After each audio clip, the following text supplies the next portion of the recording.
Hello and welcome to Forever Rugby on Forever Sports and a World Cup announcement day really so far. The All Blacks announcing their squad and all of a sudden England as well announcing their squad. Steve Borthwick announcing his first Rugby World Cup squad. Could be his last, I suppose, if he doesn't make it to the next World Cup, but one would imagine that he'll get the World Cup cycle to try and really get things right. With regard to kind of how this World Cup squad goes, given the fact he's had very little time. But be that as it may, it's a very interesting squad, a couple of very interesting selections, particularly as well if you look at the captaincy and sort of giving a bit of an indication on who might be playing a lot of very important minutes and sort of who's going to get sort of the inner run. And it's an interesting sort of makeup of the squad. Once again, we're looking at the All Black squad, we're looking at, like, for example, six props and sort of stuff like that. It's interesting to sort of see a squad which kind of changes every week. Borthwick kind of like has been adding and taking players in and out of the squad throughout the year, so it's not been a very consistent sort of a squad so far this year, which has made things interesting, I suppose, in terms of trying to predict the squad. But before we look at the squad itself, please do smash a like on the video. Please do subscribe to the channel as well.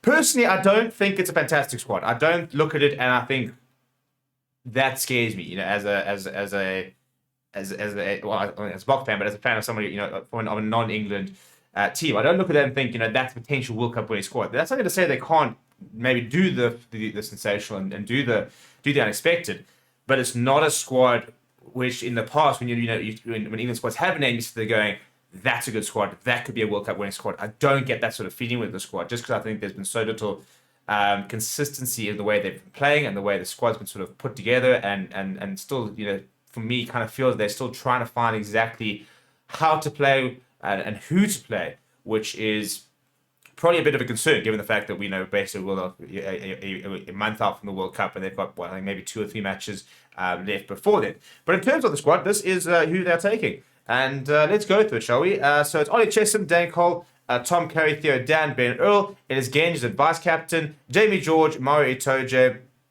Courtney Dawes, Lewis Latham.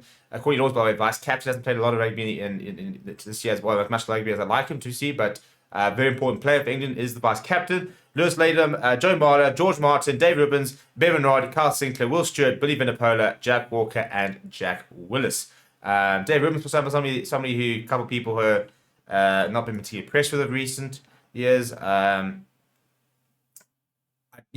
don't think it's a pack that's world class. I don't think there are too many world class players in there. I think it's a couple of players who can really turn up in their day.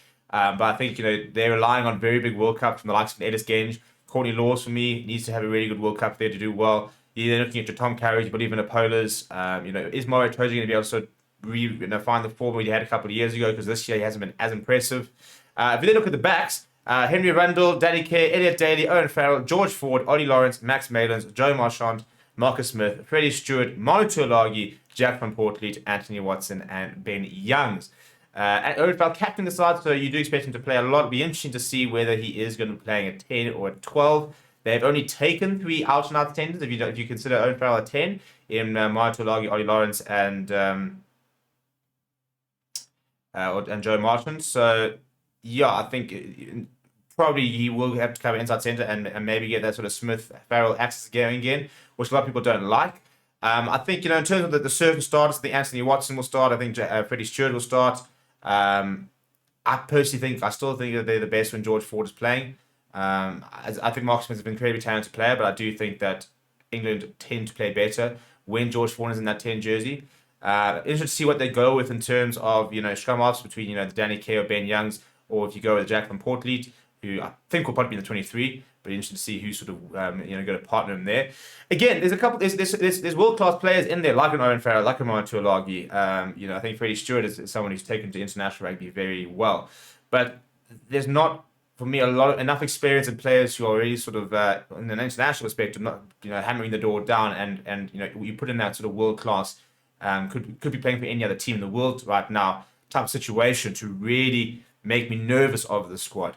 But I suppose one of those things as well, when you go into a World Cup and there aren't those expectations and, you have a little bit more freedom, then maybe that kind of suits you quite a bit. So it's an interesting idea. I'm interested to see what that first 23 is going to look like and what the tactics are going to be. Some people are sort of very negative about sort of the kick and chase and sort of just playing a bit of a nothing brand maybe at the moment. A lot of people sort of now talking about the fact they might very quickly go back to playing a very forward dominant and keeping things quite simple, which I don't think would be actually the worst idea in terms of making them as competitive as possible, as soon as possible.